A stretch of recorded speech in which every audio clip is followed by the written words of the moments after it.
So I think recording has started, and it's the right now in Indian Standard Time. It is 8 p.m. and let's start this session. So, as the convener, what I have thought that I will introduce the speaker. Then I have asked Dr. Ramakrishna Pradhan, Assistant Professor, Fakirmon University, uh, Department of Social Science. He will introduce the topic because he has been teaching international relations. And then at the end of the talk, I have again requested him to moderate the session because it is all about IR. And some of the professor will engage in relation to this talk, and in the last the speaker will answer the questions asked by the students, and in the last part the vote of thanks. So let me do the first part, introducing the speaker. So today's speaker is Professor Surya Mishra, and Professor Mishra belongs to Utkal University, where he has served nearly 33 years from 19th November 1977 to 31st March 2010, and before it, since 15th November 1973, he had been teaching in Ravensa College. From 1st April 2010 to 30 June 2015, he has worked as an emeritus professor in KIT University. Professor Mishra is a first-class student in his entire academic career. He has worked as visiting professor in Rajiv Gandhi University, Arunachal Pradesh, and Sri Sri University, Odisha. He has received many fellowships from Charles Walsh Trust, United Kingdom. In 1992, he has received fellowship from Ford Foundation, United States of America. In 1999, he has received fellowship from CIDA, Canada. In 2000, he has received fellowship, and from the Pandit Deen Dayal Petroleum University, Gandhinagar, in 2019, he has received fellowship. 8 PhD has been successfully awarded under his guidance, more than 34 MPhil degrees as well. He has participated in 20 plus international conference and 50 plus national conference or seminar. He has completed different projects under Ford Foundation, CSDS, SDSA, and IIPA. He has held many important positions in his career, and some notable are Vice Chairman IIPA from 2012 to 2014 and President of Odisha Political Science Association in 2017. More importantly, today's speaker is a good orator. Even my father, who is a high school teacher, the person who doesn't belong to academic world, has known him.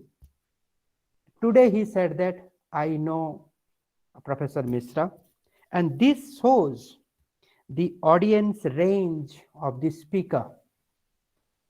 And though I have already conducted 10 web talks, one of my students, I will not name him, in relation to this talk, he has sent a message in WhatsApp.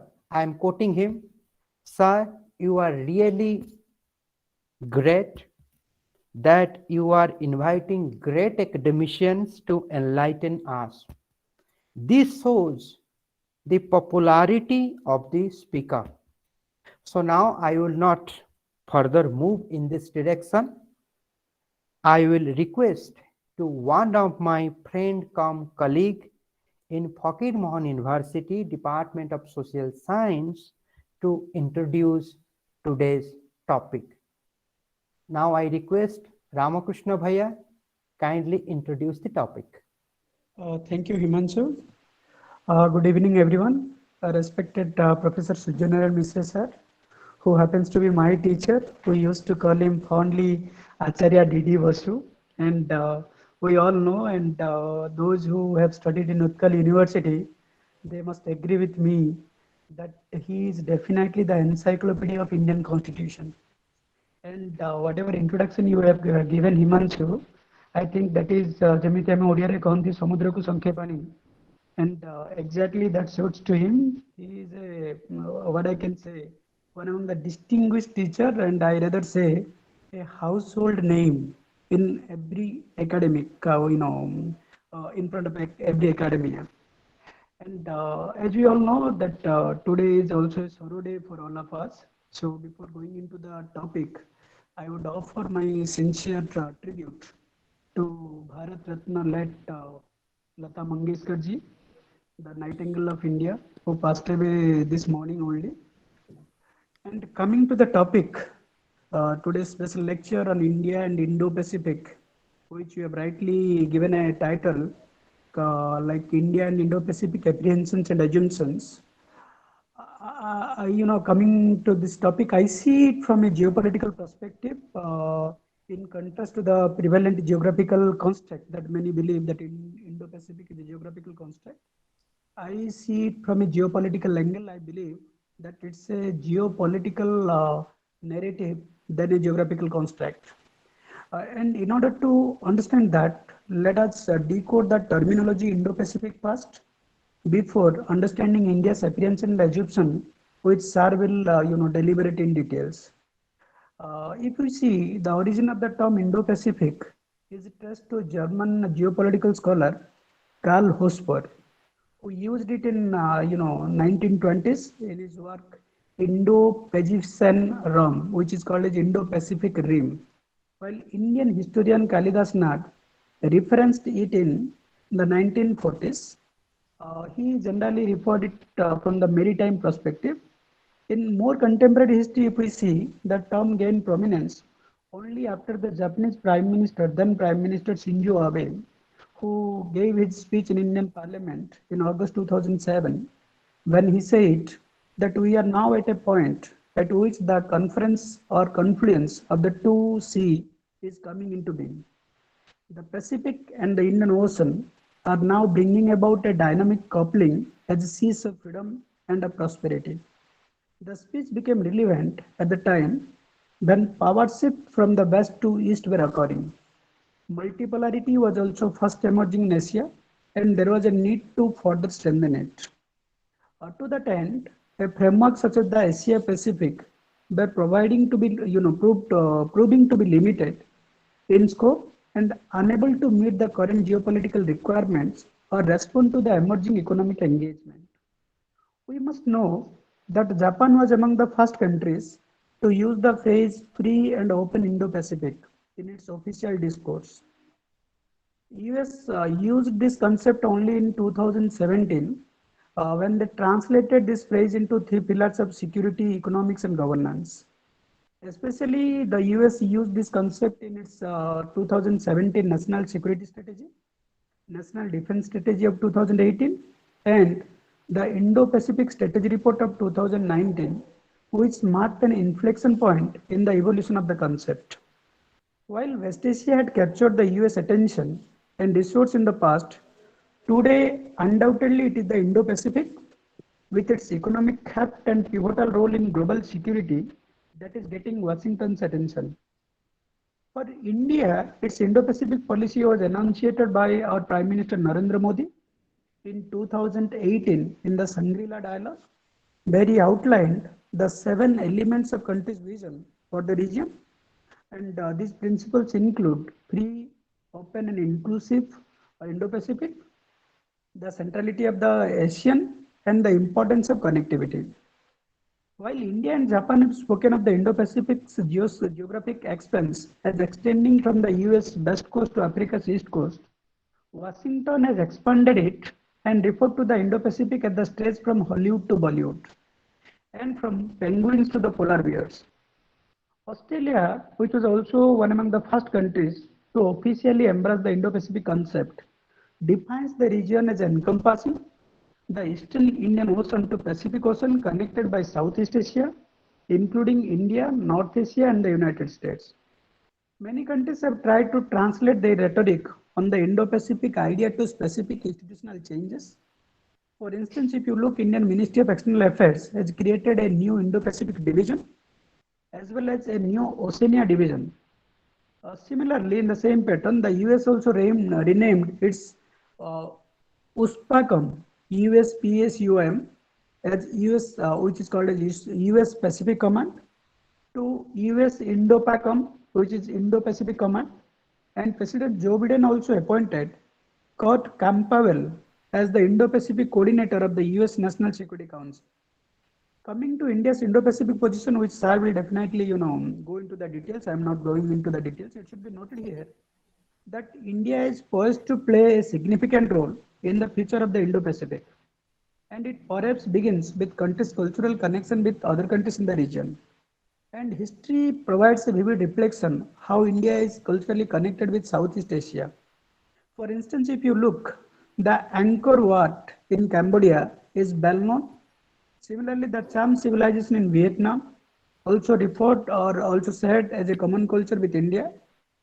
If you see, the name Indonesia also is a combination of word Indos and Nesos, which means the Indian islands.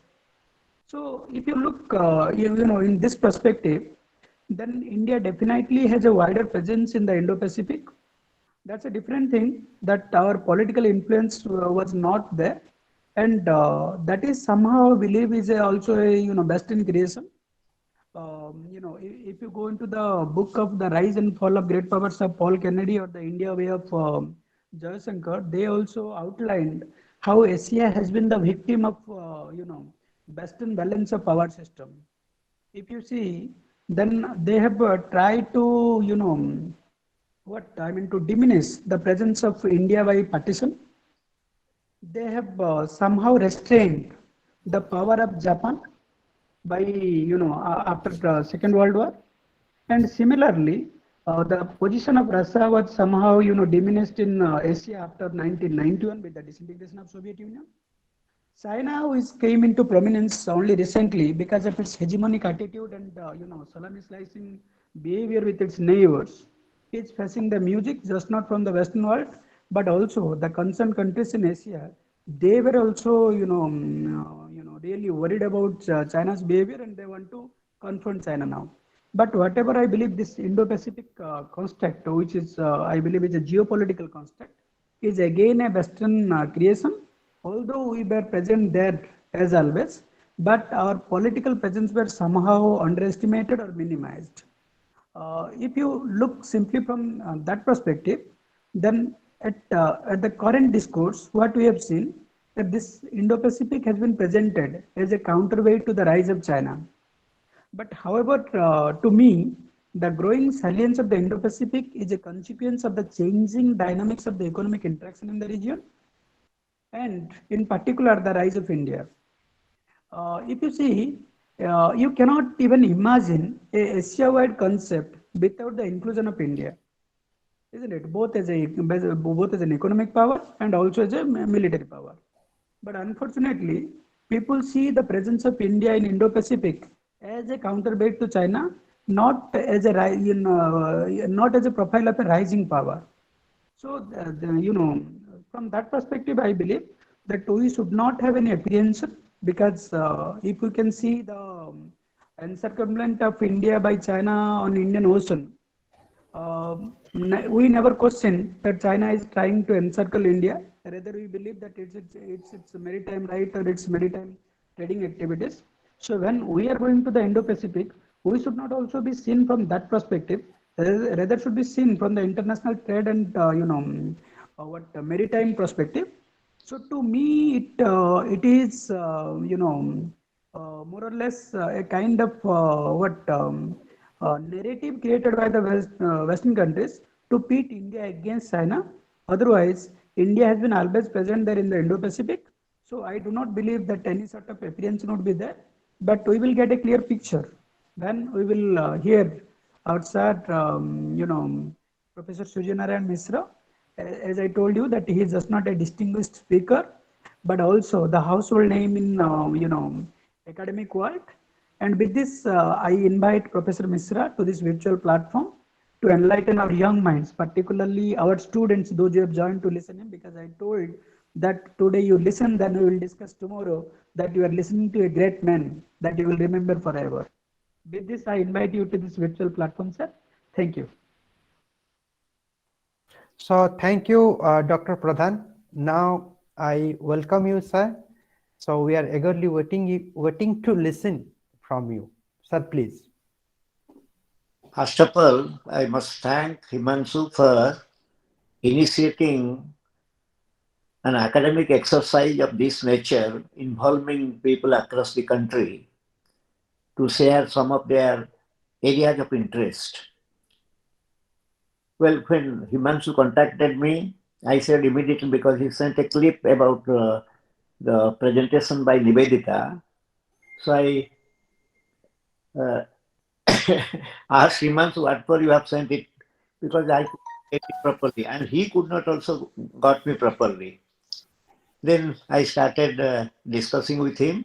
Immediately he booked me for a talk.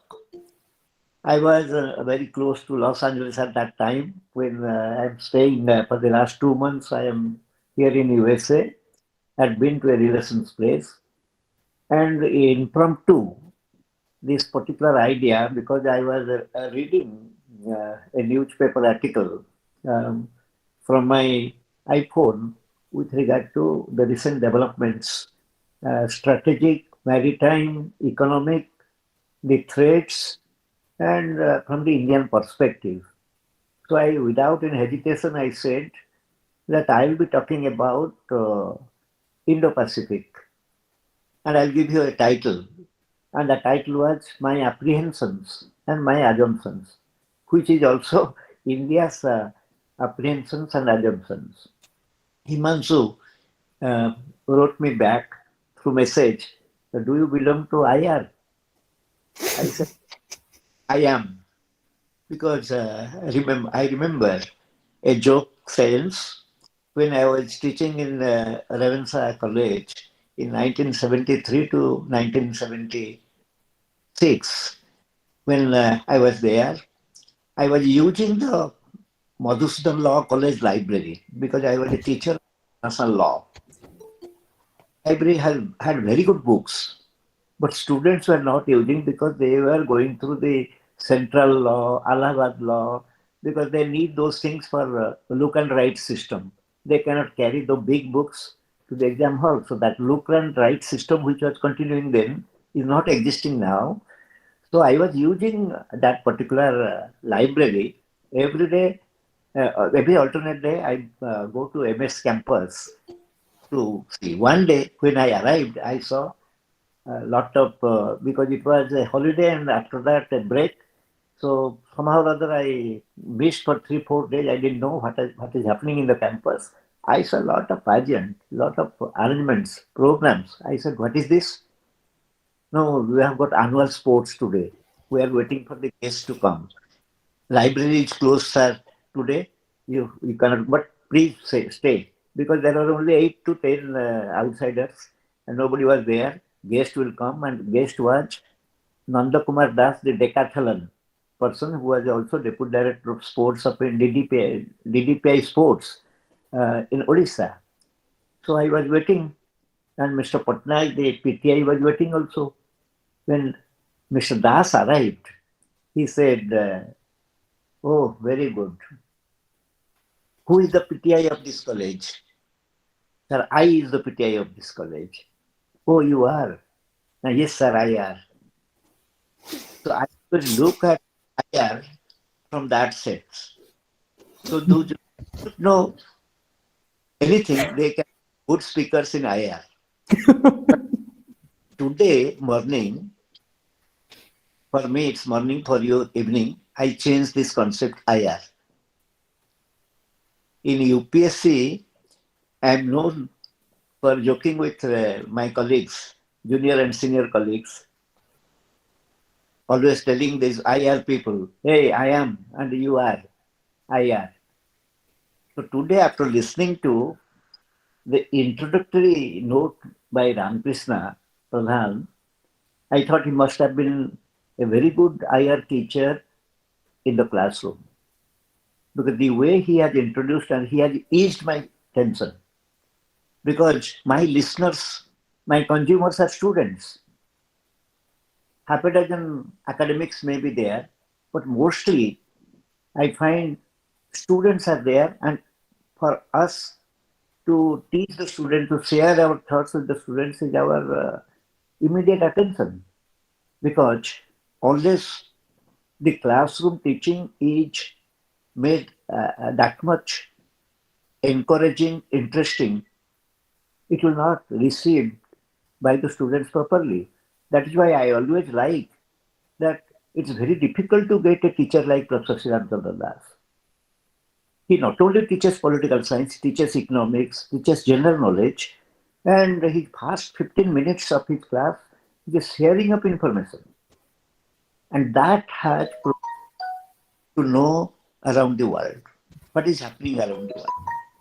So that's the reason I immediately gave Himanshu the topic of my choice. Well, coming to the topic itself, I don't need to expand it properly because it's not needed now after Ramakrishna's version. But my choosing the topic had also a historical sense. In 1980s, a student of my department did her MPhil, Indian Ocean, a zone of peace. So that was the kind of buzzword which was being used in 1980s. I remember her name is Usha, Rani Mishra, an indirect relation of mine. She did that work, Indian Ocean, a zone of peace. So when I was going through, because those days were not the copy-paste days, computers were not available, nobody was getting, so she had a library work. So got from different sources. So I being the guide, had some limited knowledge, but after seeing that MPhil thesis of 120, 130 pages, I enhanced my knowledge. So a student also teaches a teacher and helps him to update his knowledge because I had only a peripheral knowledge on Indian Ocean. I must admit it. But after going through that 130 page, 40 page MPhil thesis, I could know some of the references, some of the ideas, some of the quotable quotes. So that is why Ramakrishna, I thank you very much to enlighten me on certain new aspects also on this particular topic. The second scope I got in the 1990s when, well, I came to the Department of Political Science with the intention of teaching international law and international affairs. I did that also initially. Suddenly there was syllabus change and international law was dropped. The new teachers came with their JNU background. They were given by Professor Rath, let them teach. You teach Indian Constitution, which Professor Bhaskar Chandra Das expired. So nobody is willing to teach Indian Constitution.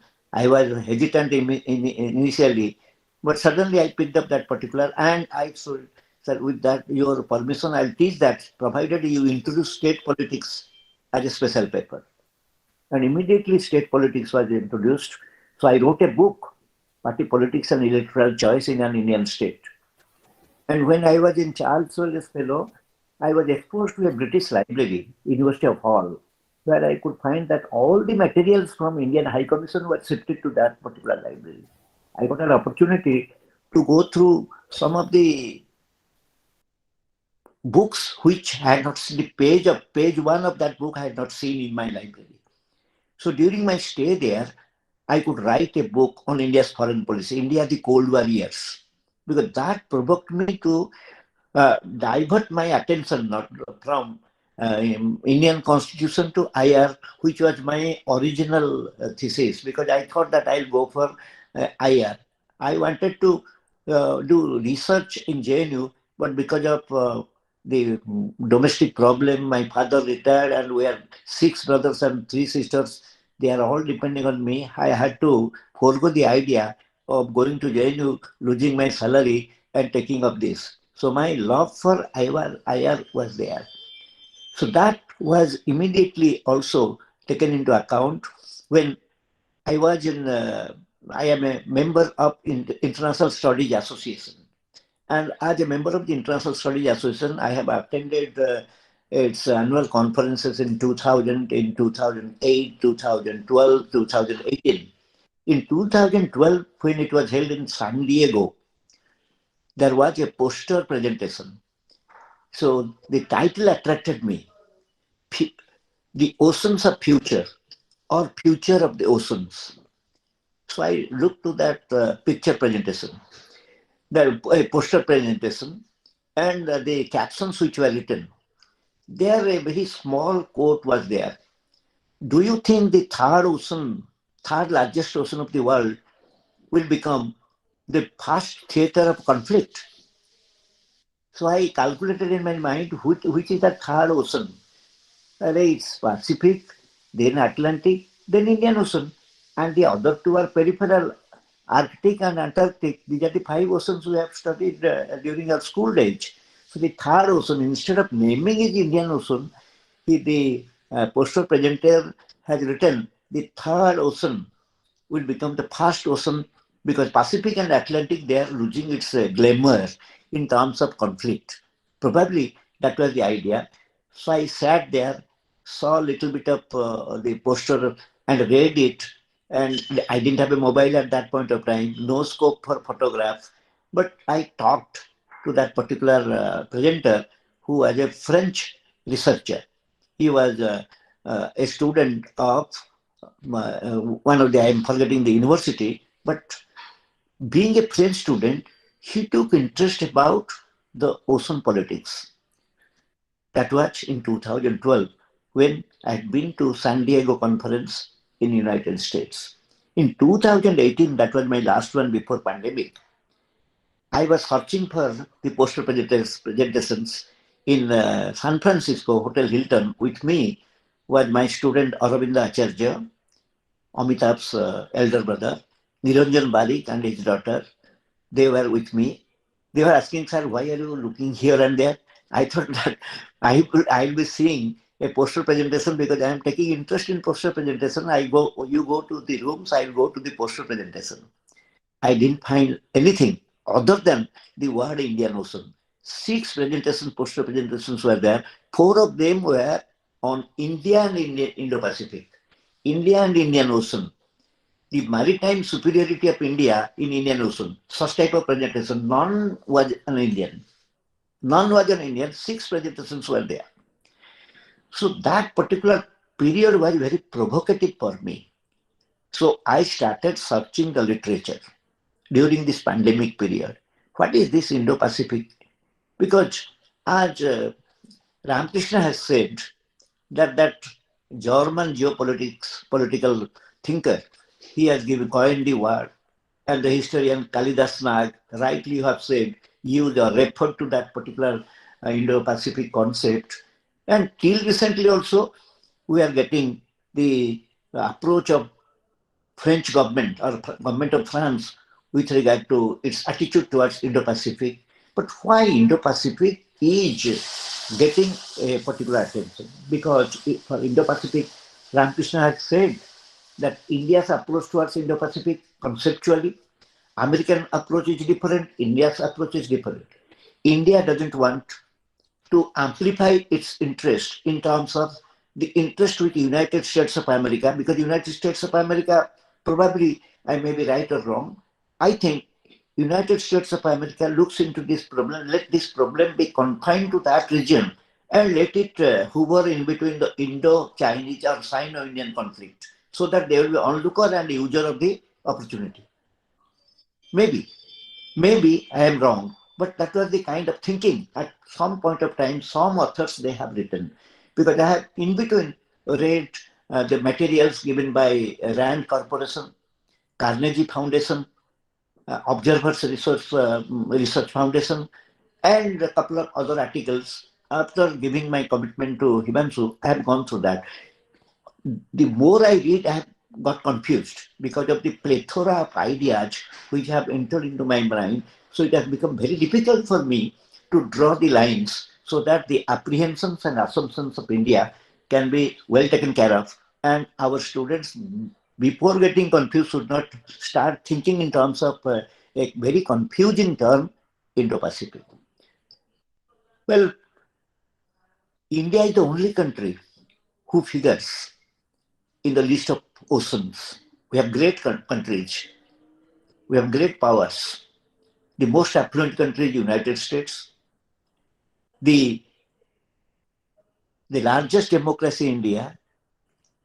But no other country's name is attached to an ocean. Why it is called Indian Ocean? The reason shows that India's civilizational presence is available here. But unfortunately, till recently, India had never used both its academic, mental, and economic resources to create a kind of the information that India can be the only security provider to the area. Well, in 2015, after Modi government came to power, there was an international conference. Sushma Swaraj also came there as a guest. It was held in the Mayfair Convention Hall. And it was a cultural, economic, trade-related Indian Ocean as a zone of peace kind of concept, where there was poster presentations, there were discussions, so many people from so many, because Modi government funded it lavishly probably. Dharmendra Pradhan was organizing that. So for 2 days, there was discussion from dawn to dusk. And what was the net result? To acclimatize people about Indian Ocean.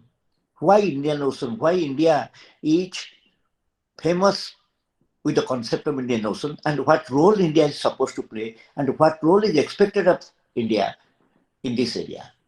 So now, when we are shifting, and we are shifting eastwards, somebody told a couple of decades ago, if there will be a third global war, it will be in Asia.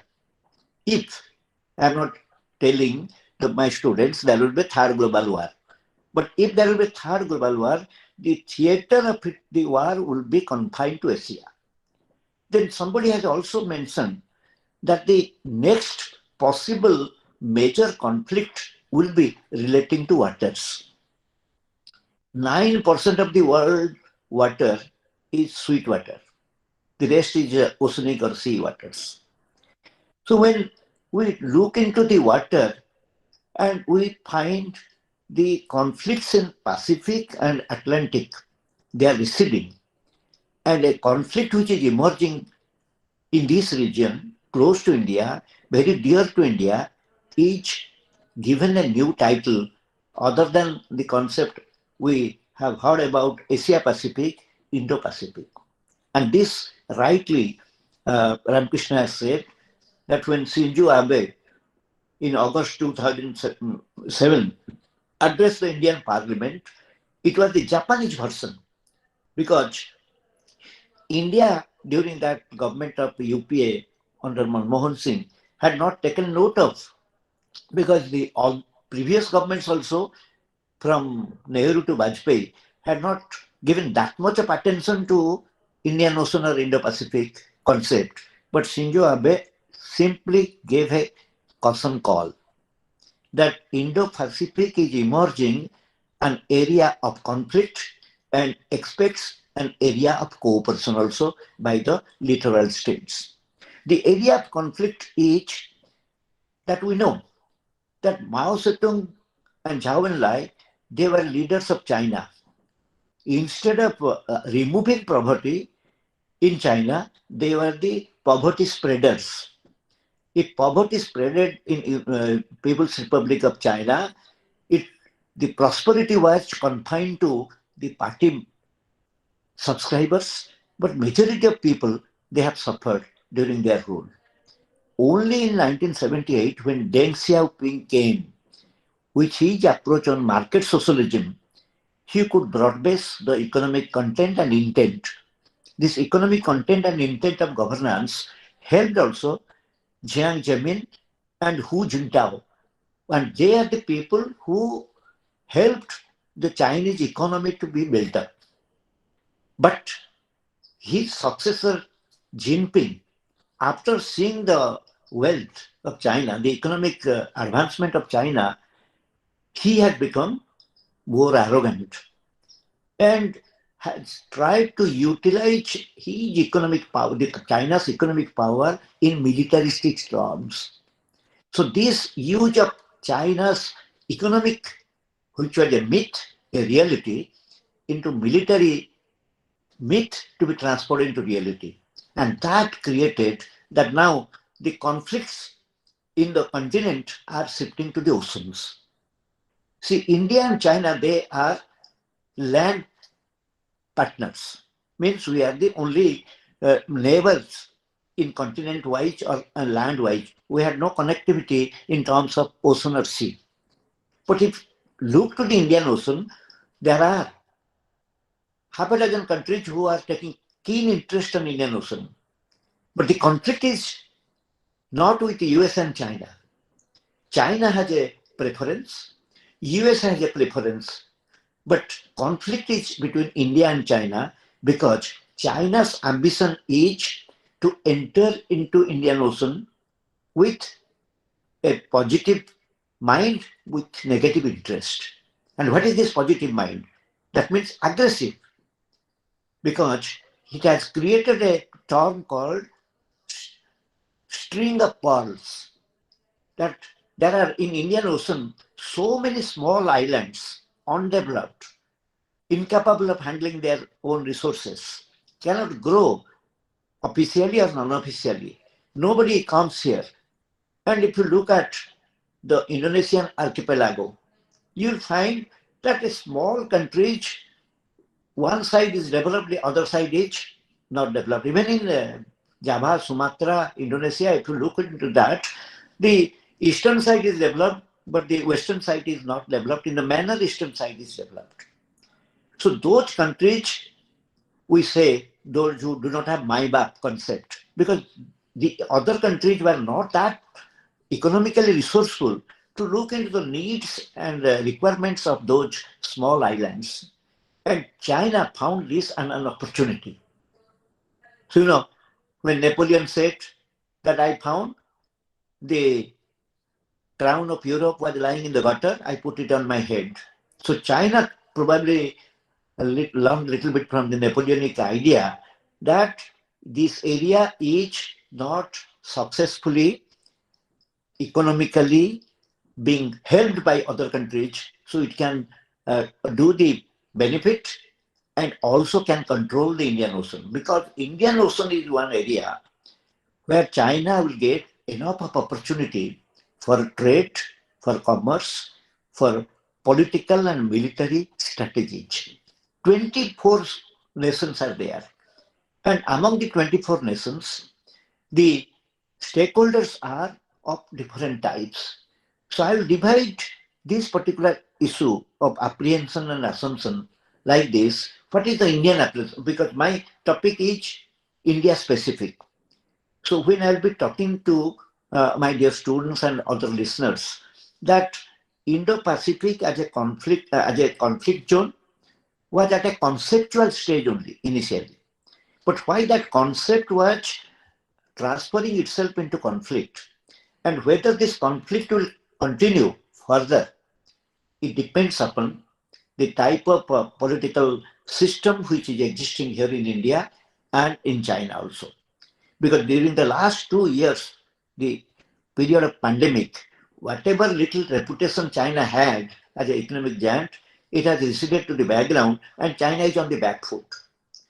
And whatever possibility or impossibility India had prior to arrival of a government in 2014, now we are not an aggressive mood, but we are a front foot player.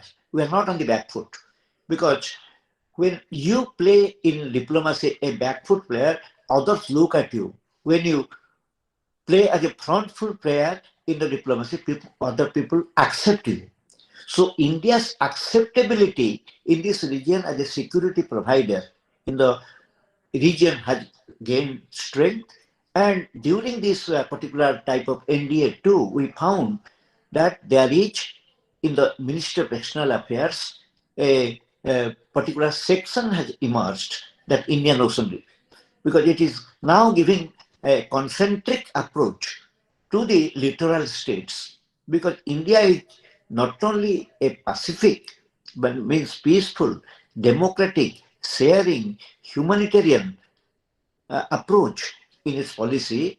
When we look at this region, that unfortunately the way India is possibly going to be encircled by China's so-called voluntary or non-voluntary economic assistance, infrastructure development funds for Sri Lanka, development of ports, Maldives, airport, Seychelles, these areas, and the way they will grow, automatically there will be a spread effect of this idea. If other small nations will find that because of Chinese assistance, they will not think that, they will think that this is a humanitarian assistance. Like the colonial days, white man's burden, now it has become a post-colonial Chinese burden. The growth of other countries, development of other countries, probably is written in the walls of China, that China must, after its affluence, China was the land of opium eaters. Now China is a super spreader of the development concept. That is why in 2013, when this Jinping came, he gave us this OBOR, and we use it as Belt and Road Initiative. So why this Belt and Road Initiative concept came? It's only to create a political support base. And economic assistance, economics solves many political problems. Probably China has read some book that only through financial assistance he can purchase, but it could not enter into the big nations. It entered into small ones, where infrastructure deficiency is visible to human eye. And here what we found, that China started looking at those nations who are in need, number one. China wanted to get into the rescue of those countries who are in desperate need of armed support, economic support, and also to get their due in the international community. And what is their due, they didn't know. But China, whatever was expected, it was given. But the way between 2014 to 2022, we are seeing our apprehensions were there that China is not directing its material strength against United States. It only wants to steal the show. Because in a democracy, the democratic deficits are always there. You cannot rise in the manner you are rising in an authoritarian state. In an authoritarian state, you will find it's very easy to grow, very easy also to fall. But in a democracy, there is a transition. Because, you see, when Trump was there, prior to Trump, when Obama was there, the concept was Asia-Pacific. They were not accepting Indo-Pacific as a concept. Hesitantly, Trump accepted the concept Indo-Pacific, and rightly Ramakrishna has said what happened in 3 consecutive years, the American policy approach towards Indo-Pacific. Every year there was, from 2018, there was a policy approach.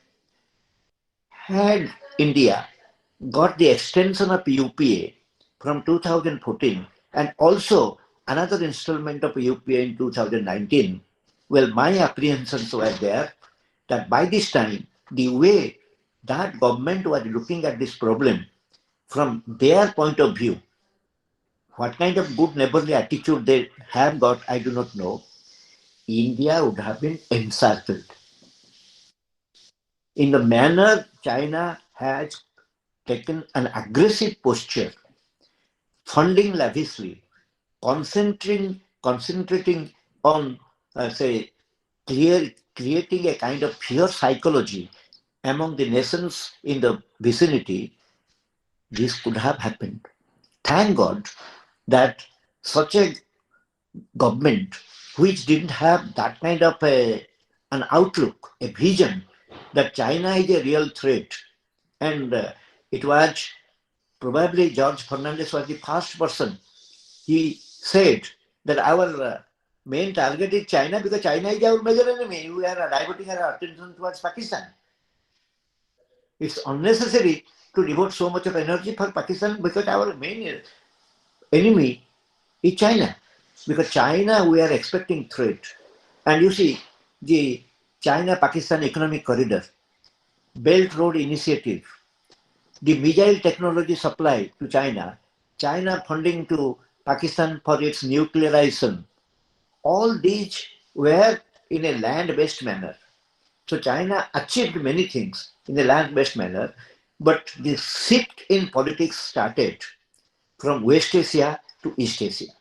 And that shift was in a astrological way read by Chinese authorities, and now they have started developing their own potential in the siege. See the problem of South China Sea. See the artificial islands which are created. See in the East Asia how in the East China Sea, China has made territorial claims. So China has not opened one window. It has opened many windows. But that window is specifically dedicated to this area. And when China has opened many windows, it was not aware of the fact it is entering into a conflict-ridden pandemic period where its reputation, whatever it has gained, has been dumped into the graveyard. So there, Indian government, thank God, it's a proverbial statement that India needed a government it should have. And we have got a person who has understood the problem and also presented the problem in the manner India should present. That he converted Look East into Act East. And I know, I was talking to Dharmendra was our student in the campus in Delhi someday in 2020. I asked Dharmendra, you had been to Vietnam. What is the issue? Now, sir, Modi ji has got a vision of developing Southeast Asian nations. So we have entered into an agreement with Vietnam for the offshore energy. Offshore ONGC will help. ONGC because that was I was talking to because it was Sri Ramchandra Das centenary year, and Dharmendra came forward with help from ONGC, from GAIL India, from Indian Oil. Money was given, but Utkal University didn't accept because of other reasons that will not accept funds from the political sources. Forget about that. But there I found a sentence that we are trying to enter into that. So I sought also whether what was told to me in 2018 by Dharmendra has got an element of truth in it or not. So I found between 2014 till date, India's sphere of influence has been increased. And basically, our apprehension was that if we do not present our potential before others, then you will not be respected in the manner because there is a threat proportion. People know that Chinese dragon is coming, but there must be a counter threat.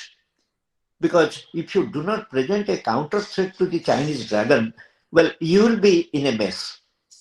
But small countries or small powers, island powers who didn't have the capacity to either accept or reject, if they found or if they look at the situation where one is a democratic and another is a totalitarian country, they are coming to help.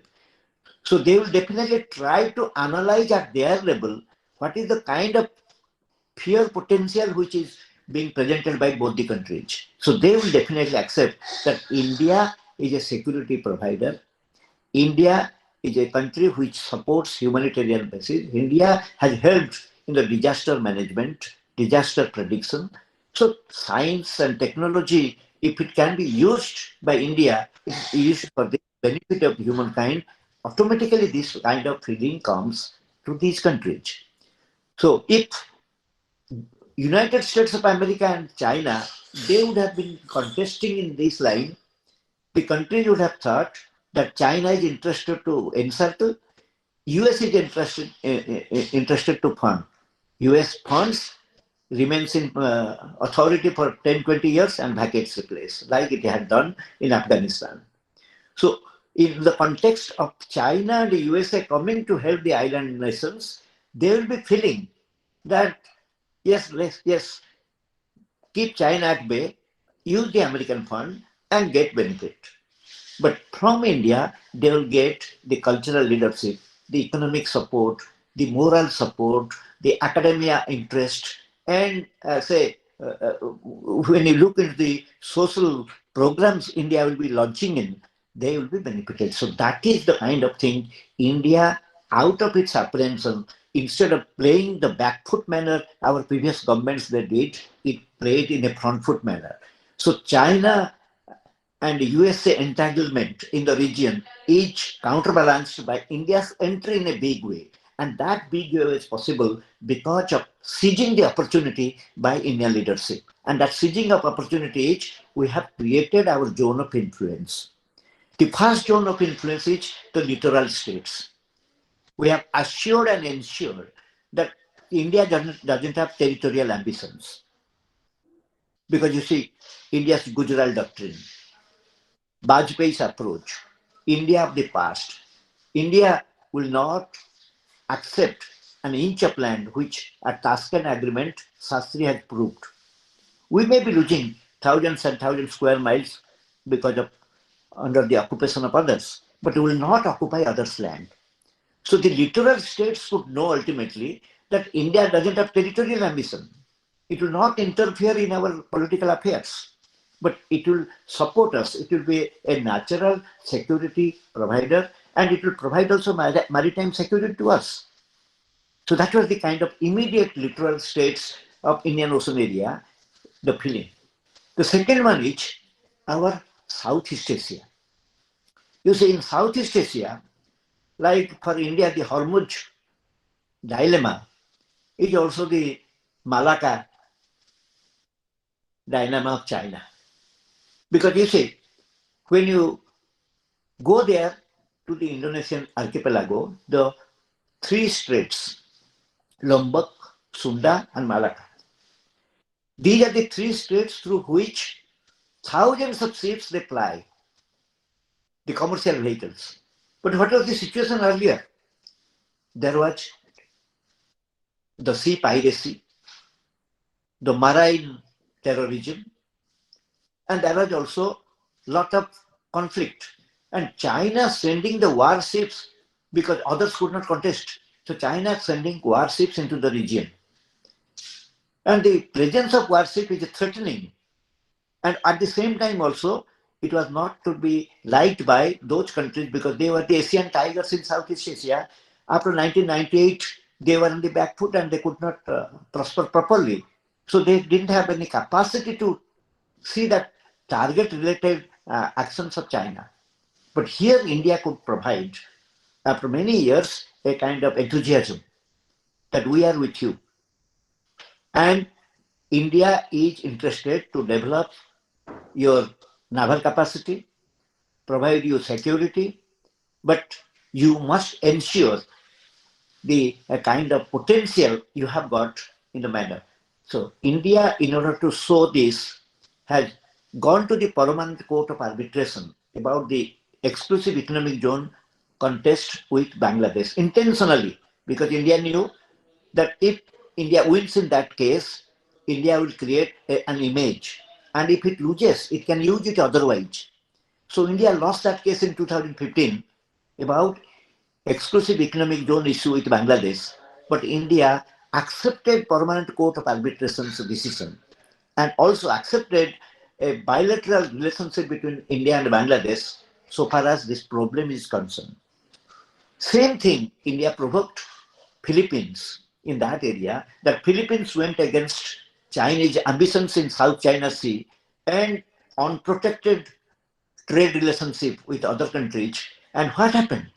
In 2016, the Hague Arbitration Council dubbed the idea of China, refused China any relief, and China thought that it's a major power, economic giant, a superpower, and also a member of the permanent member of the UN Security Council. It sent messages only, didn't attend the arbitration, and Philippines won. So here, India, in that region, has created a positive, out of apprehension, a positive mindset that India can influence the thinking of these countries, that what the Shangri-La issue was being talked by, or Shangri-La declaration talked by Ramakrishna, the 7 pillars at Bangkok. Also, same thing in the East Asia Conference, Modi has reiterated that in 2020. So India believes in maritime security, maritime trade, freedom of navigation, and also collaborative expansion of the economic and scientific ideas in this region. Instead of creating a pure psychology, there should be love and humanitarian approach, because we are here for disaster mitigation, disaster management together.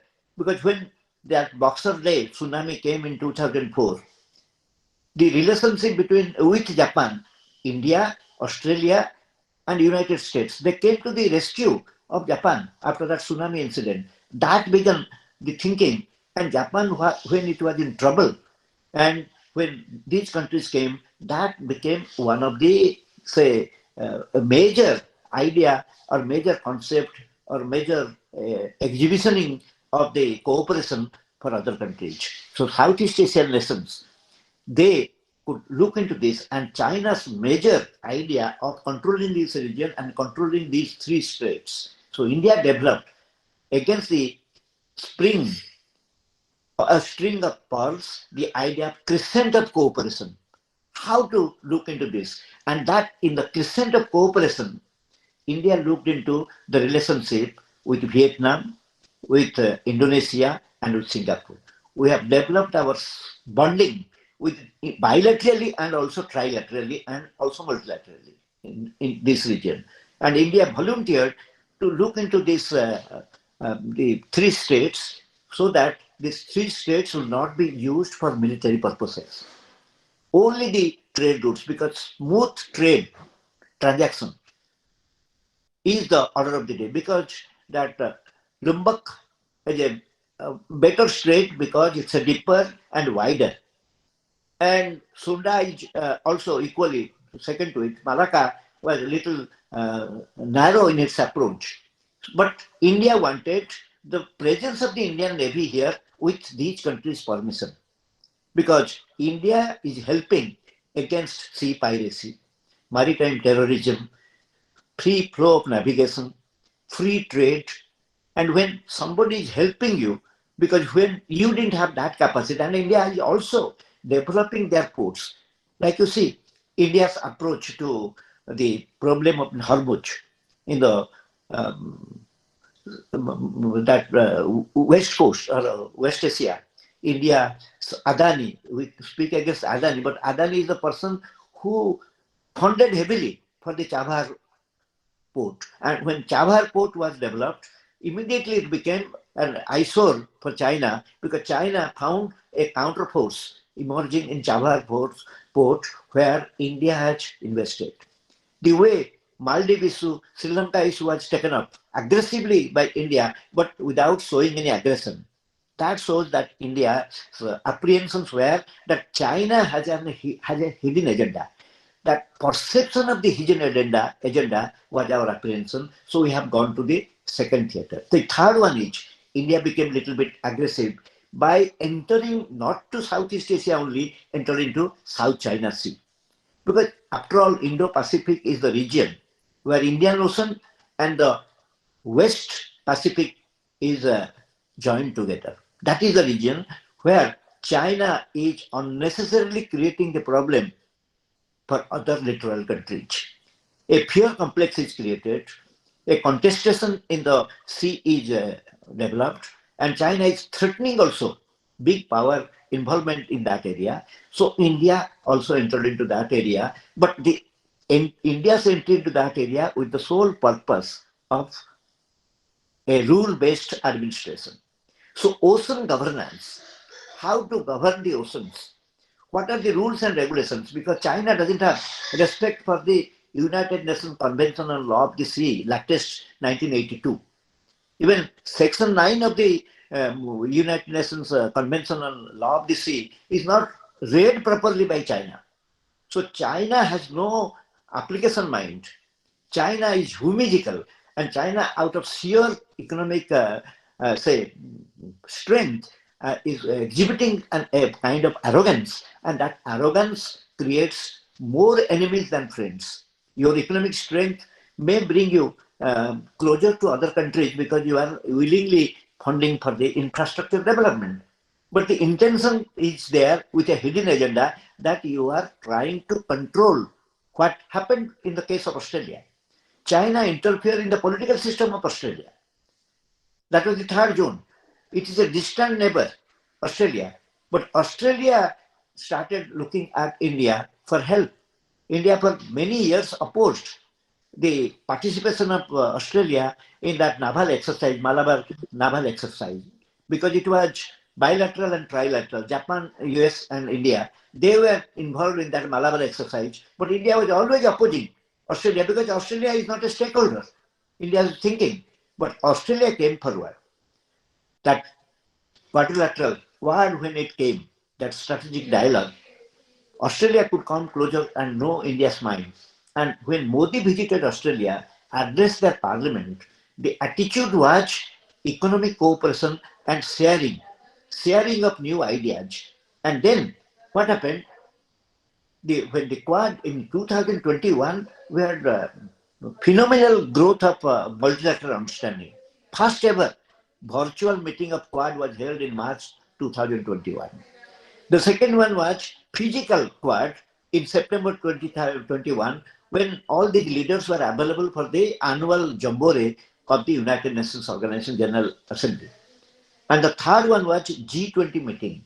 If you look at these three of 2021, all were having a proactive and front foot playing in diplomacy and development.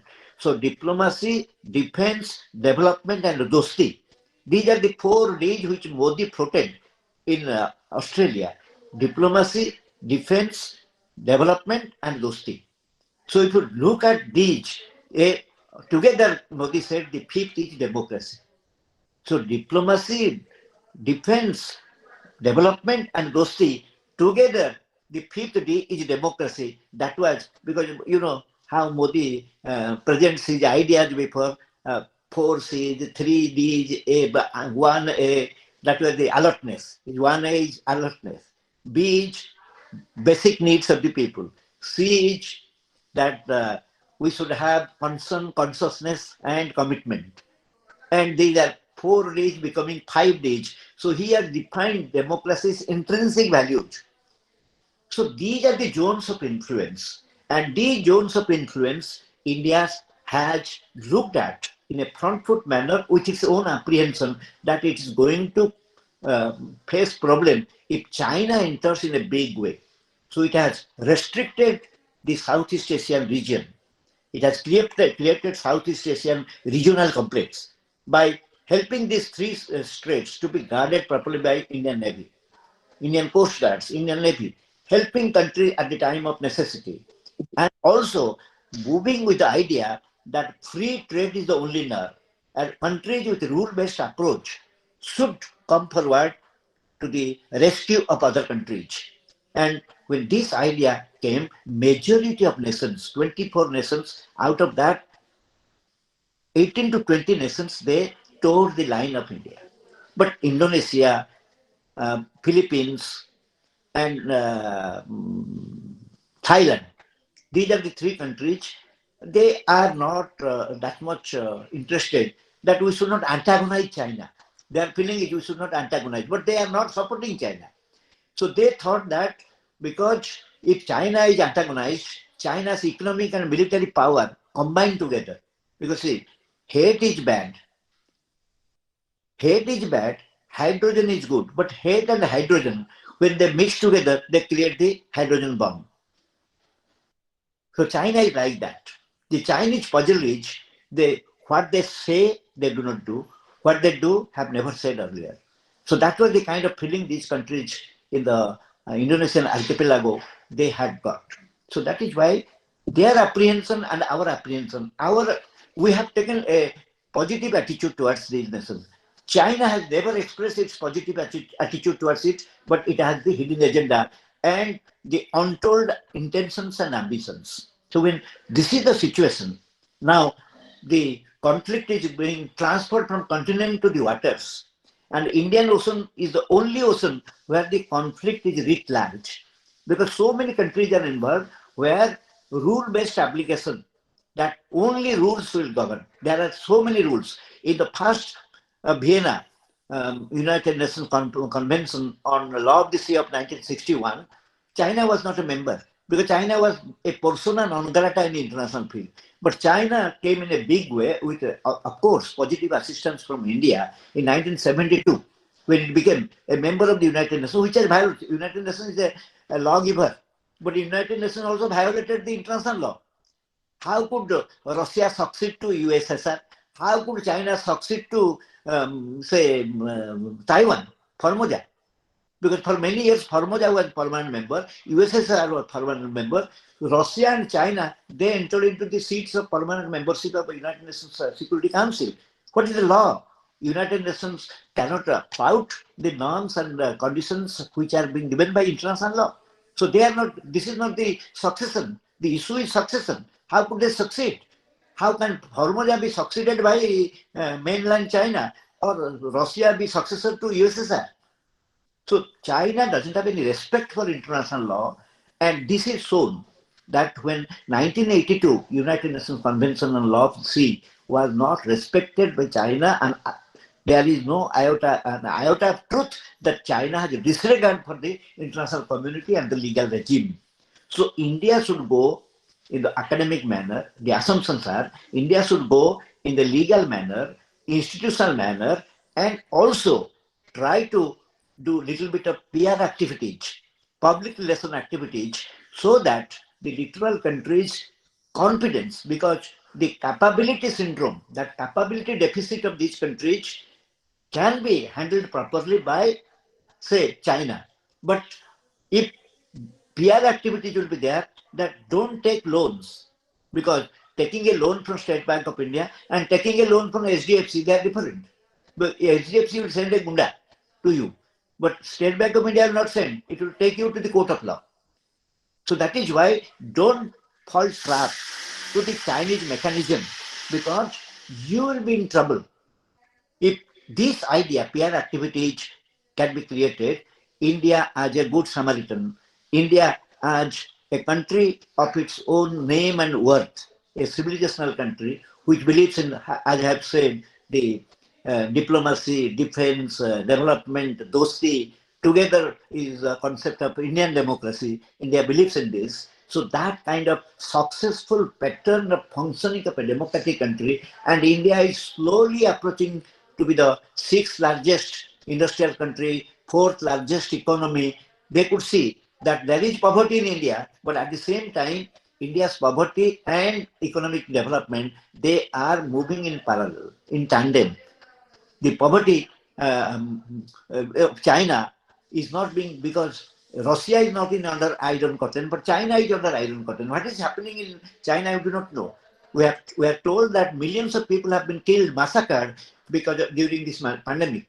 But see, when Galwan incident came, we have exposed Chinese intention. 20 soldiers were killed. We published their name and photograph. How many people are dead in the Galwan? We do not know. Australia has recently said that 40 soldiers drowned in that particular lake. And forget about who are dead.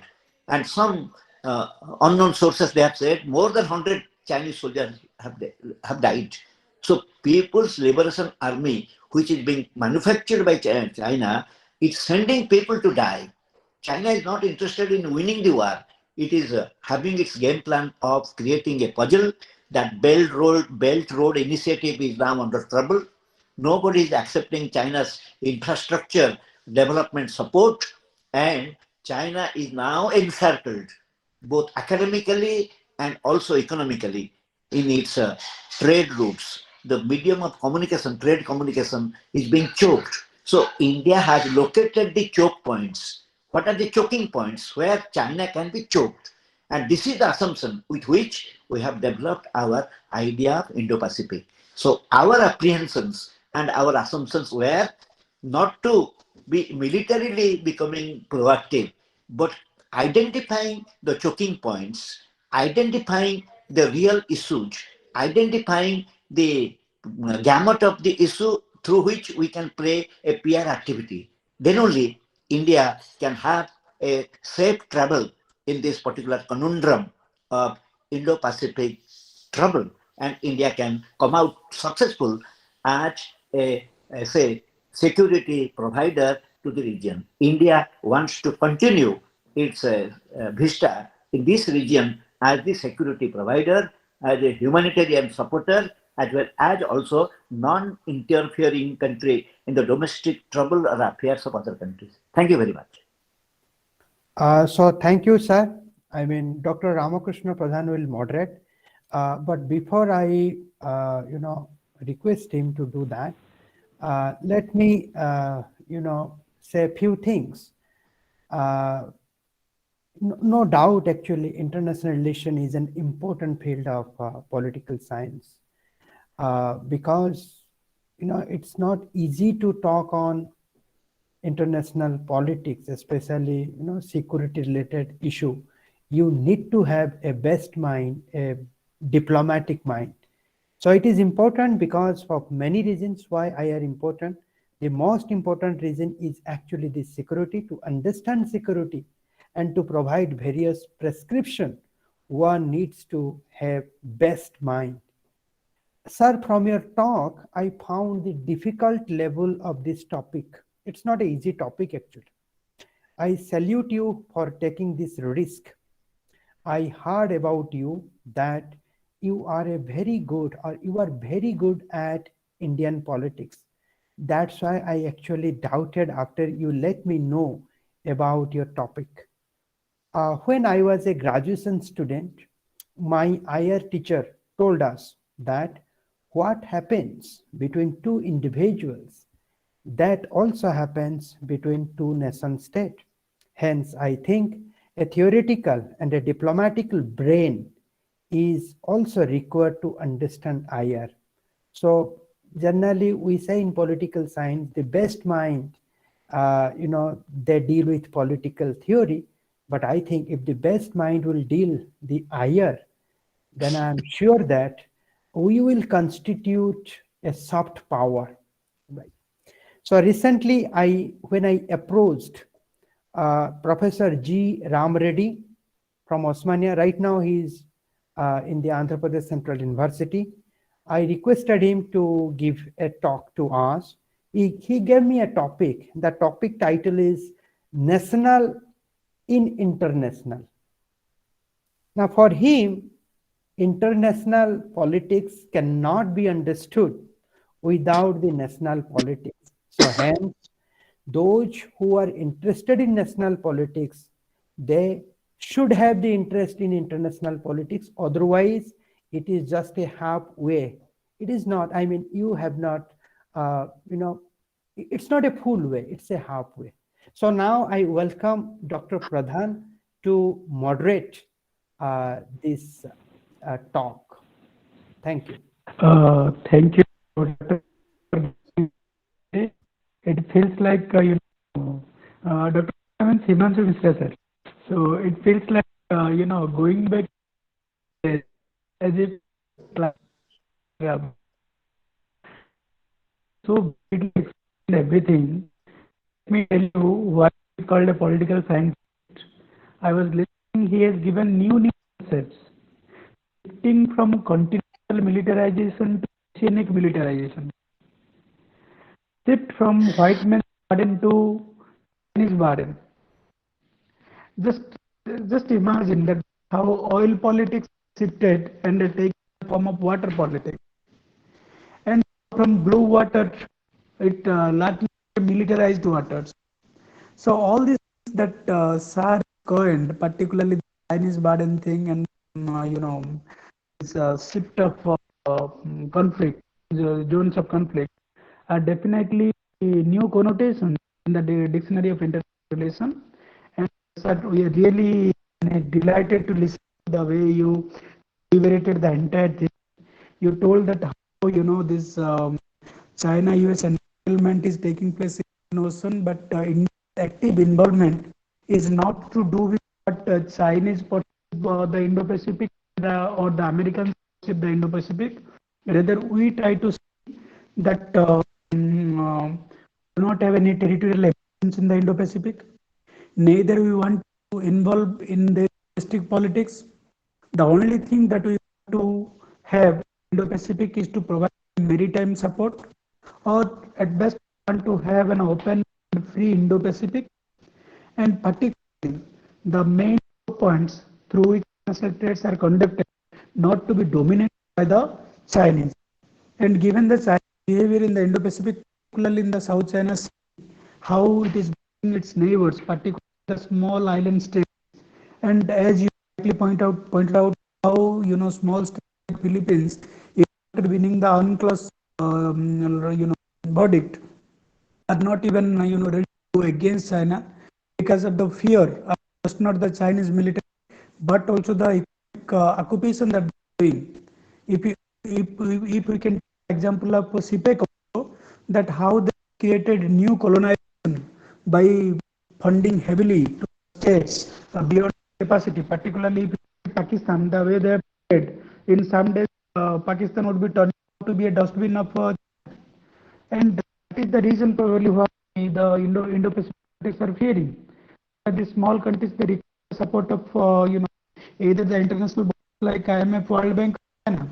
Since IMF, as you have rightly said, combining SDFC and SBI, the IMF and other international organizations, particularly financial institutions, they are behaving like while NGOs are provided like SDFC, Chinese side. Dr. Pradhan, Dr. Pradhan, there is actually, I think there is a network problem. I cannot hear you properly. So I hope, my voice is is it not, happening to? is it not audible? No, it's audible. Can I you mean, hear me? 60% is audible and 40% is missing. Okay, yeah, there is a I'm problem asking here. whether it is happening to me or it is also happening to all. Surya sir, can you hear him properly? There is no problem for me. Okay, okay, then you please continue. But sir, Also, the we are point facing some problems, sir. Let us listen. Yes, sir, we are not able to hear clearly. His voice is Okay, Let wobbling, us sir. listen to the student, their observations. Yes, there sir. may Yes, be some sir. there may be some net We issue. are also getting some problems, sir. Yeah, you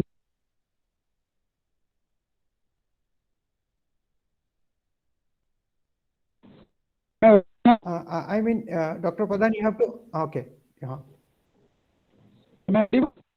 I'm because of the audio thing.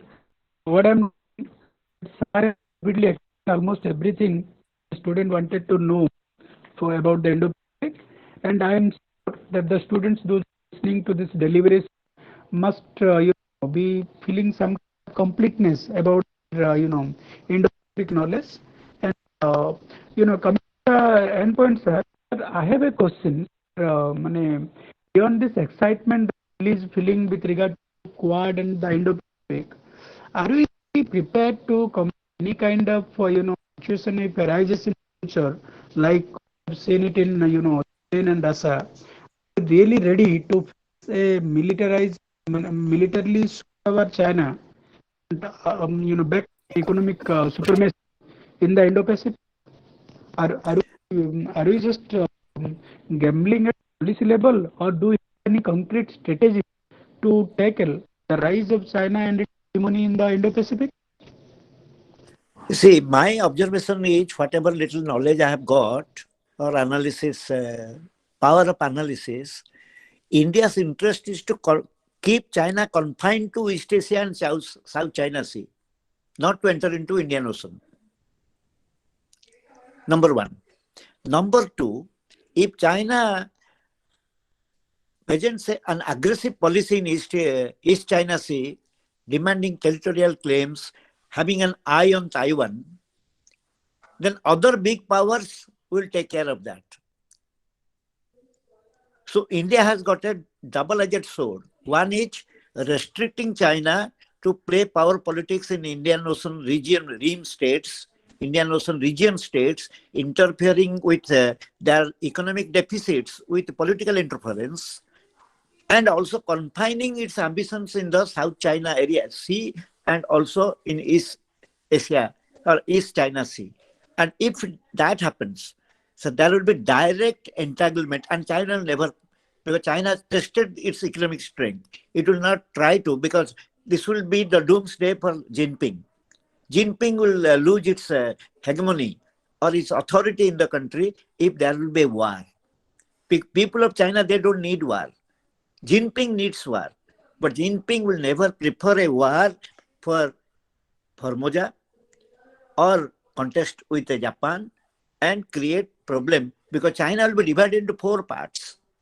There will be no China. The united China will not get. China knows that, because there is, China may be making territorial claim. China is pursuing an aggressive policy just to contain its domestic irritants. The domestic irritants in China are many than the other countries. But China wants to show its strength that when it can contain America, threaten Japan, occupy Formosa or Taiwan, what about you? I can do this. So that is why China cannot open the theater in the seaside and also in the Muslim belt, Afghanistan. Because the Chinese neighbors, India is trying to enter into Central Asia in a very big way. These are liberal Muslim countries. They are against China. They are against Taliban. They are against also Pakistan. So China cannot contest on both the fronts. One is the anti-Muslim through pro-Muslim manner, because it is becoming anti-Muslim through pro-Muslim activities supporting Taliban or helping, and also going to the sea, create an animosity of a hot sentiment of United States after leaving Kabul. So United States of America is thinking to create and China is also interested to support Russia in Ukrainian issue. How many fronts it will open? So India is becoming an onlooker only with its attempt to keep China at its bay, not to enter into Indian Ocean, not to disturb the flora and fauna of the region, and India becomes the natural leader as it was. It was a cultural leader, now it will become a super state. So far as its security provision are concerned, the concept of free navigation, free trade, all these rule-based application of the international relation, India becomes a champion of that. Sir, an extension to what you already explained, that we all that dictators they need in order to survive. China also cannot many fronts, but the fact of the matter is we are facing 2.5 front. With Pakistan and there is Afghanistan. China's naval and economic power is not that strong. China has a big land army.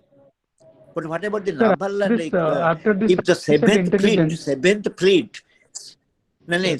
fleet is enough to take care of China? Sir, my point is that 7th fleet is enough. Sir, my point is India ready to the net security provider for Indo-Pacific. Given that we have a 2.5 front what to look into in the India-China and Pakistan border. Can we be the security in Indo-Pacific? No. You see, India will not involve in itself. That is why the strategic variant of Quad is occurs. India will not participate militarily in that region, number one. India's purpose, I have told you before, diplomacy, defense. Defense means it will provide Indian Navy to safeguard free navigation, free trade, energy, because trade and energy, these are the two issues which are the major issues of Indo-Pacific. trade and because so many communication lines are there, trade routes are there. India wants to protect those routes by the synergy of other countries. So it has distanced many countries of this region from the Chinese puzzle. And they will come to the rescue of the rule-based application. Because if the ports are not free, nobody will allow, because China doesn't have respect for territorial sea. It doesn't have respect for the high seas. So countries, they know that China is illegally moving and planning and strategizing its ambitions. So once you are confident that if somebody is militarily supporting like America, Japan, economically supporting, India is politically and culturally supporting, your strength will be immense. So earlier what happened, it was only bilateral basis, now multilateralism. And here in Indo-Pacific, I talk about minilateralism, not multilateralism. Minilateralism has been created by India by having bilateral and trilateral relations, and through that, creating a new window for peace and development. Sir, there are questions from our participant as well. Yes, I am interested. Can you read it since? No, say, It's of okay. So thank you, sir. Thank you for your response to our moderator, Dr. Pradhan. Now I request my student Sanjay Meher. Sanjay Meher, can you read the question so that our speaker can answer it? Yes, sir. Okay, you just read the question from the beginning to till end, and so that speaker can hear your voice and answer accordingly. Sir, first, the question is asked by Monty VC. Is the Indo-Pacific strategy aimed at curbing China? Indo-Pacific activity? Strategy aimed at curbing China. Curbing China? Yes, sir. Well, you see, it's premature on my part to say or respond to your question, because the situation has not arisen. It is in embryonic stage. Because to curb China is not that easy, but it is in embryonic stage. There may be a war without fire, or there may be war with fire, but that situation has not arisen in Indo-Pacific. Indo-Pacific is in the sensitization process to the issues, issue awareness, issue consciousness. So that is, at this particular stage, it will be premature on my part to give a whether it will be a positive attempt or strategy to curb Chinese ambitions. It's too early for me to predict. Okay, Sanjay. Okay, you stop. I think Sukant Malik, he has raised his hand. So Sukant, do you want to directly ask your question to our speaker? Yes, sir. Thank you. Sir. Okay, you just on sir, your video. Sir, yes, sir. But I am outside from my village. I mean, from my home. That's why. Okay, you can ask. Okay, you can ask. Sir, my first of all, I would like to convey my greetings to all of you, and especially to the Ramakrishna sir. I am so much glad to be a student of you, sir. I am belong to FM University from the Department of History and Archaeology, and I have spent so many times with my Ramakrishna sir. So it's my pleasure to be with you.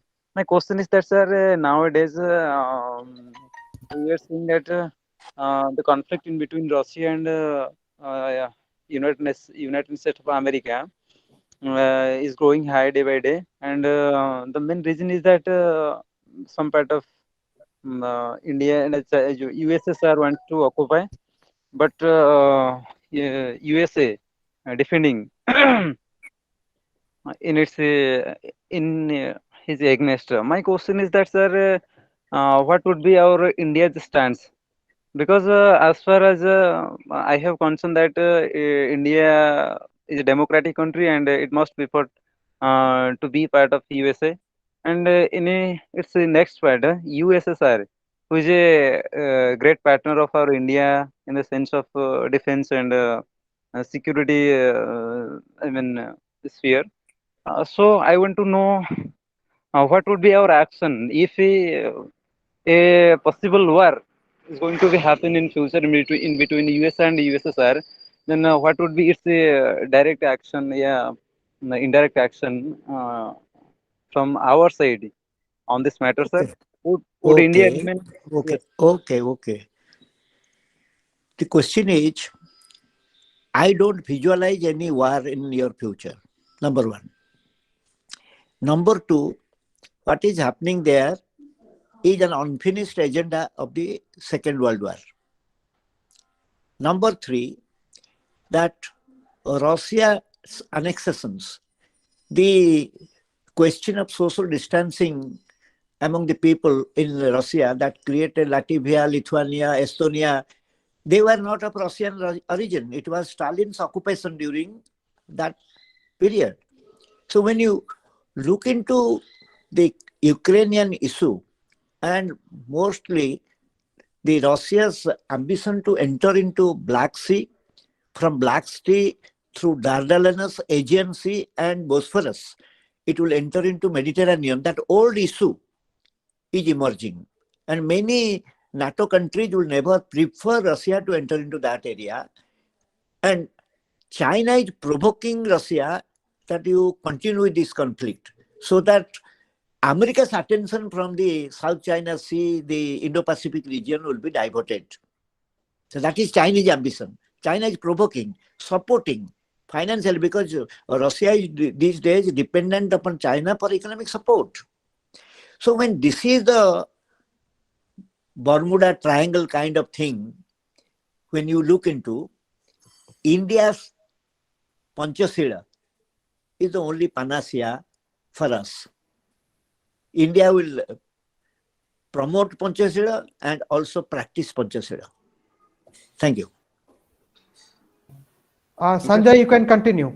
Another question asked by Naresh Kumar Behra. Currently, it is in discussion that India is more aligned towards the USA and in Indo-Pacific strategy. But how India should maintain its relations with its historical friend Russia? You see, there is a difference between leaning and aligning. Aligning is that you have entered into an agreement. Well, India has multiple civil nuclear agreement with China, with the USA, with Japan, with Australia.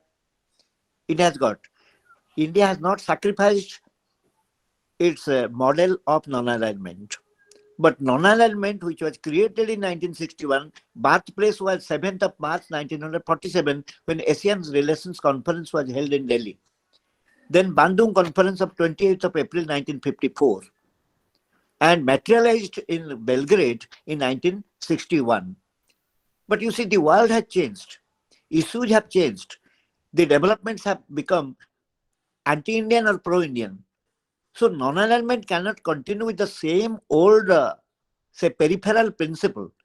So non-alignment for India has become a positive action.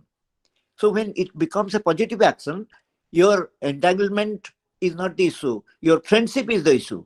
So Indo-American relation, Indo-Soviet relation, that is on bilateral basis. So India becomes Biden and Modi becoming friend is not harmful for Putin and Modi relationship. Thank you. Sure.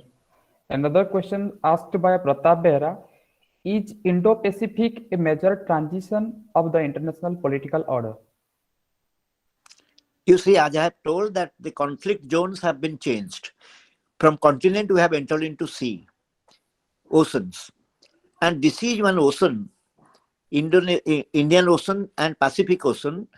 The hinge area is Indo-Pacific, where 24 countries are involved and one ambitious power is involved in this. So others are defending, not offending. So that defense process is continuing. And China will learn a lesson by antagonizing so many nations. Next. There is a question asked by Subhasri Nayak. Will manufacturing intellectuals foster India's Indo-Pacific dynamic diplomacy? You see, it's a question, it changes from man to man. I told you. Excuse me, sir. Sorry for interruption. Good evening, sir. This is not manufacturing, not manufacturing. It is manufacturing. Eh? Sorry for interruption.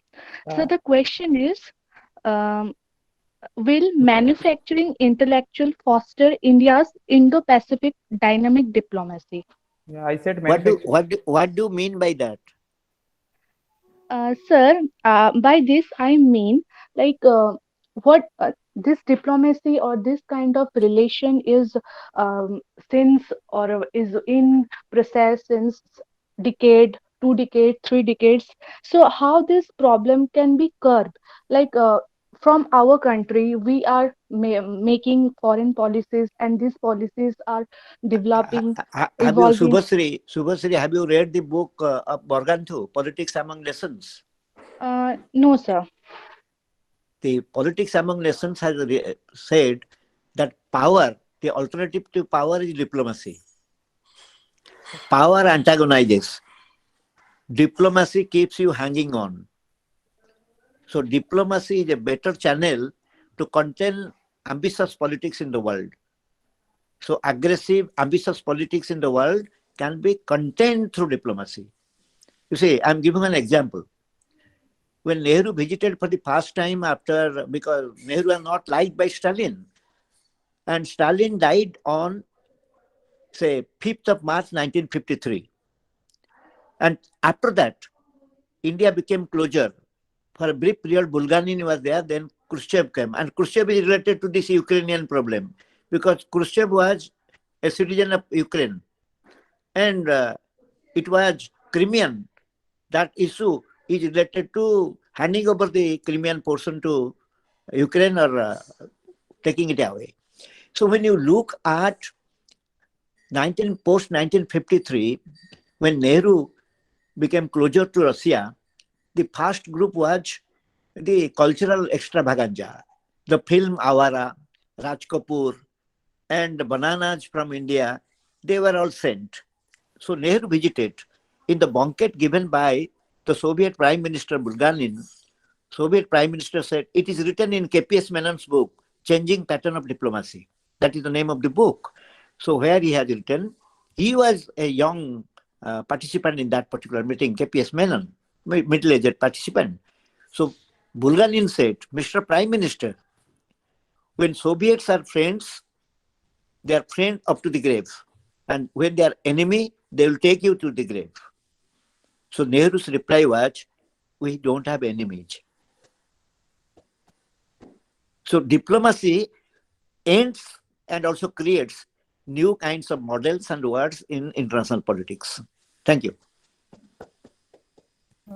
Next question asked by Khagespar Gadtia.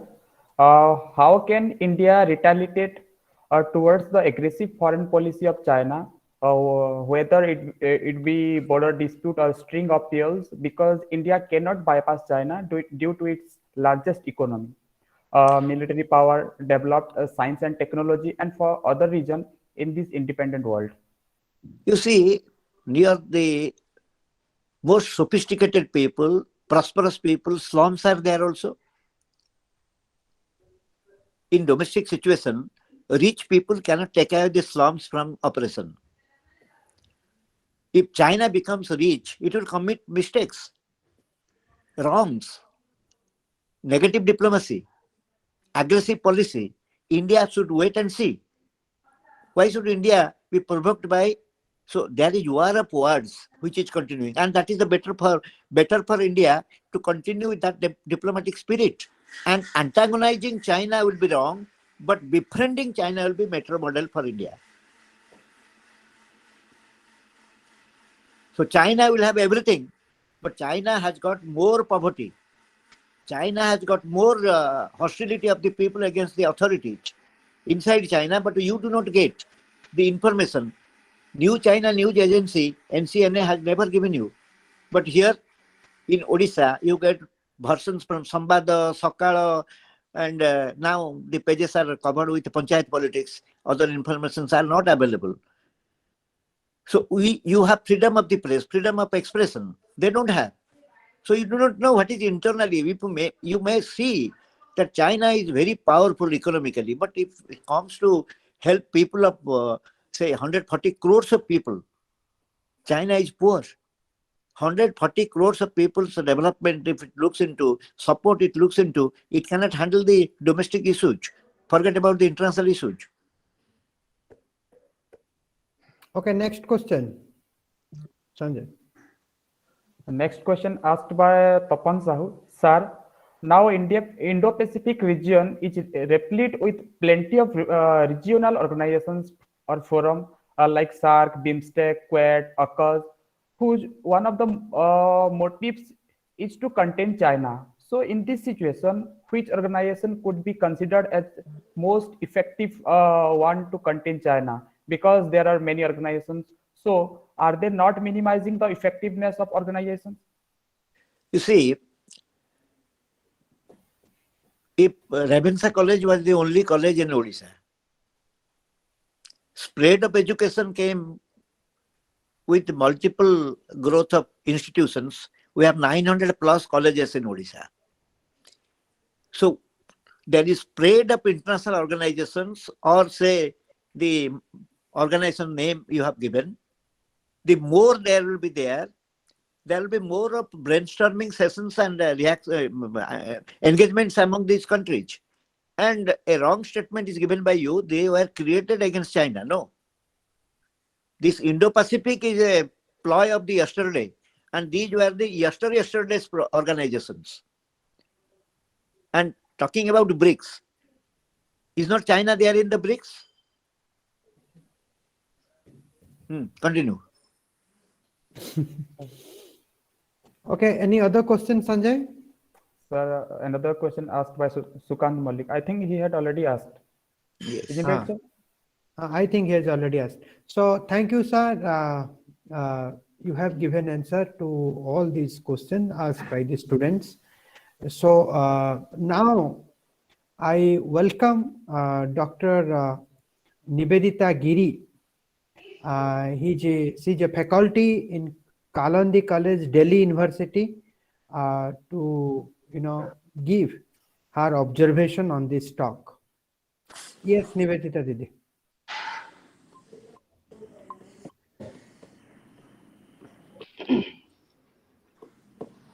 Good evening, sir.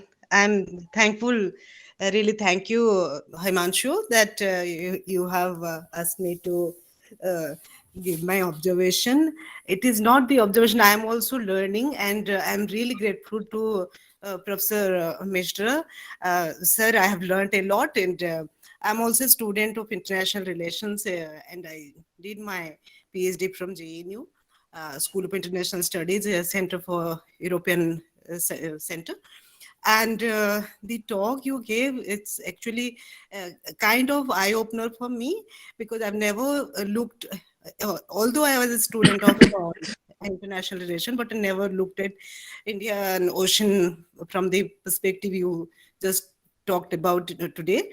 And it is really enlightening for all of us, and see it's not the ocean, it's ocean power, and the position of India in recent years, the way India has been looking at and acting, in look east and act east, both combined, and that's going to make India a really a big power in Asia and all over the world, across the world.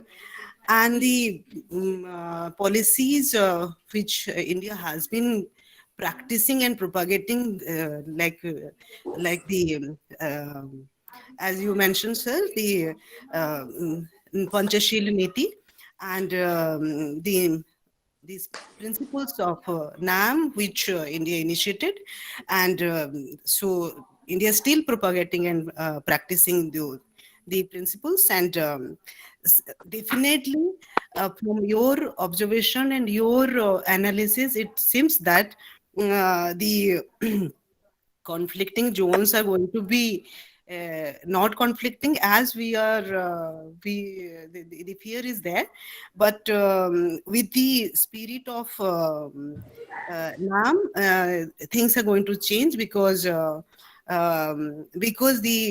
realistic approach at present, which we see in the international relations, that it's a approach towards cooperation rather conflicting approach. Thank you so much, sir. I so it's my gratitude to you and the organizers that I became the part of this talk tonight. Thank you so much. Thank you so much. Thank you, Dr. Giri. Now we are at the last part of this event. Now I request my MPhil student Sudham Sahu. He has already done his MPhil with me. Now Sudham. No, Himanshu, Yes. that's a good thing. From sociology, you are adopting circulation of elites. Every time you find a new face, because you are not only encouraging them and giving them an opportunity to share. Thank you. Yes. Today is Yes. Sudham. Yeah. Good. So, It's a good. Sudham, are you there? Yes, sir. Okay. Now it's your time. You provide a vote of thanks to our speaker. Okay, sir. Thank you, sir. Sir, namaskar. Am I audible, sir? Yes, you are Yes, audible. yes. Yeah. Very good evening to all. Honorable dignitaries, distinguished speaker, Professor Surya Mishra, sir, convener of the webinar, Dr. Himanshu Sekhar Mishra, sir. It is my privilege to have been asked to propose a vote of thanks in this webinar. I, Sudham Sahu, on behalf of all the participants, I would like to extend a very hearty vote of thanks to the speaker, Professor Surya Mishra, sir, for presenting such a interesting and thought-provoking speech on the topic India and Indo-Pacific apprehensions and assumption. Sir, in his mentioned that how China has repeated creating problems in Indo-Pacific region. China has not been sharing sea border with India. Also mentioned that how China participated corridor WOR and I think there is some noise. I am not going to speak all because Sir has already told about all that. At last, I would like to thank the speaker, Professor Surya sir. Thank you so much, sir, for your today talk on such an interesting topic. Thank you so much, sir. Sudha, thank you very much. But again, you forgot to give special thanks to Dr. Ramakrishna Pradhan and Dr. Nivedita Giri. Again, I'm sorry. Yes, sir, I am sorry. No. Himanshu, we are really privileged that we got an opportunity. Actually, I told that it's like going back to the class, listening to sir. And it's really, an opportunity for us to listen in. We are really thankful It's to you okay, as I mean, well. true. But a student should sir, not thank forget you. the name of the teacher. But since they are student, I mean, we are there to forgive them only, and they are learning. And Sorry, sir, sorry for okay. that inconvenience. Okay. So thank you, sir. I think this is the end of this event. So on behalf of all, I am obliged that you suddenly accepted my request and you opted to speak on a topic that is something is not your specialization, but you have forced yourself, you have read for this talk, you prepared, and you struggled to give us a comprehensive or a kind of clear picture on this topic. So thank you, sir, and to all of you, good night. Sir, namaskar. Thank you, sir. Namaskar. For us it is good night. For him it is actually good morning. So I am ending this recording. Stopping this recording. Thank you. Thank you.